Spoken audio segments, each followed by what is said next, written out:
Puji Tuhan Bapak Ibu, selamat datang di bulan Mei. Hari ini tanggal 2 adalah Hari Pendidikan Nasional. Kita memberikan apresiasi kepada setiap guru-guru kita yang telah mengajar kita, menjadikan kita orang-orang yang berakhlak berguna bagi nusa dan bangsa ini. Dan di kesempatan minggu pertama di bulan Mei ini kita akan belajar kembali. Fokus keempat yang akan kita kejar di tahun ini adalah bagaimana kita fokus kepada proses dan bukan sekedar mengejar hasil. Ayub 23 pada ayat yang ke-10 Alkitab berkata, karena ia tahu jalan hidupku, seandainya ia menguji aku akan muncul bagaikan emas murni. Saya mau kita melihat hidup ini seperti Allah melihatnya. Tidak pernah ada sesuatu masalah, tidak pernah ada sesuatu yang terjadi dalam hidup kita yang luput dari izin Allah, yang luput dari perhatian Allah. Ayub berkata, karena ia tahu jalan hidupku, maka sekalipun segala kesusahan ini datang, bahkan saya belum melihat akan ujung jalannya, tapi saya percaya saya akan muncul bagaikan emas. Bapak Ibu yang Tuhan Yesus berkati, waktu kita bisa memaknai ayat ini dengan benar, maka setiap proses yang terjadi dalam dinamika pergumulan, masalah lepas masalah yang datang kepada kita akan bisa level up.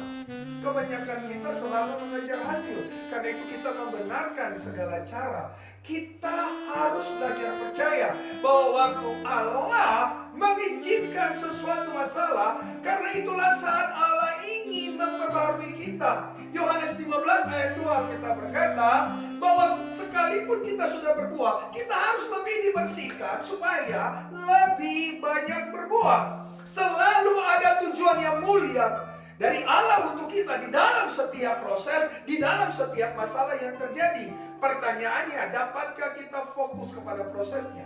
Daripada sekedar kita menginginkan endingnya, tapi mari kita bisa menikmati.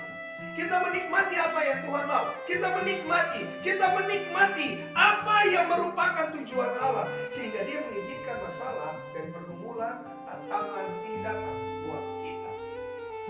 Ada 3 hal bagaimana kita bisa menikmati proses. Yang pertama, mari kita hidupi iman. Hidupi imanmu. Jangan dikondisikan oleh keadaan yang terjadi. Siapapun manusia, terkadang kita baperan. Kita terlalu bawa perasaan di dalam setiap masalah, tekanan, pergumulan kita. Dengar, perasaan tidak menyelesaikan masalah. Yang akan membuat kita bertemu dengan tujuan Allah adalah iman. Seperti Ayub berkata, karena ia tahu jalan hidupku, aku akan muncul seperti emas setelah melewati semuanya ini. Anggaplah sebagai satu kebahagiaan, kata Yakobus 1 ayat 2. Apabila kamu jatuh dalam berbagai-bagai pencobaan, kita harus memiliki iman bahwa ada kebahagiaan, bahwa orang yang ditegur Allah itu adalah orang yang berharga bagi Allah. Yang kedua, perbanyak ucapan syukur. Hilangkan persungutan. Orang yang banyak bersungut adalah orang yang hanya terlalu menginginkan hasil. Kalau kau sakit hari ini, jangan sekedar ngejar kesembuhan, tapi mari nikmati setiap prosesnya. Jangan pada akhirnya kesembuhan membuat kau rela melakukan apa saja demi sembuh. Tak kala pendeta satu tidak bisa pergi kepada pendeta lain, tak kala semua pendeta dicoba tidak bisa, Anda akan berakhir di dukun, Anda akan berakhir di paranormal. Dengar, tubuh kita adalah bait Allah. Jikalau ada penyakit, Tuhan berurusan. Tuhan berurusan, dan kalau Tuhan belum mengeluarkan penyakitnya dari tubuh kita, karena tujuan diizinkannya penyakit ada dalam tubuh kita, itu belum didapat oleh kita. Perbanyak ucapan syukur daripada hidup dikelilingi oleh kesungutan. Dan yang ketiga, alami Tuhanmu. Ini penting. Setiap masalah bukan tentang apa yang kita inginkan. Setiap masalah harusnya kita melihat dalam perspektif Allah, bahwa Allah menginginkan masalah, pergumulan, tantangan ini datang karena Dia punya keinginan yang kuat. Kehendaknya terjadi di dalam dirimu, terjadi di dalam diriku. Jangan mengejar kehendak kita.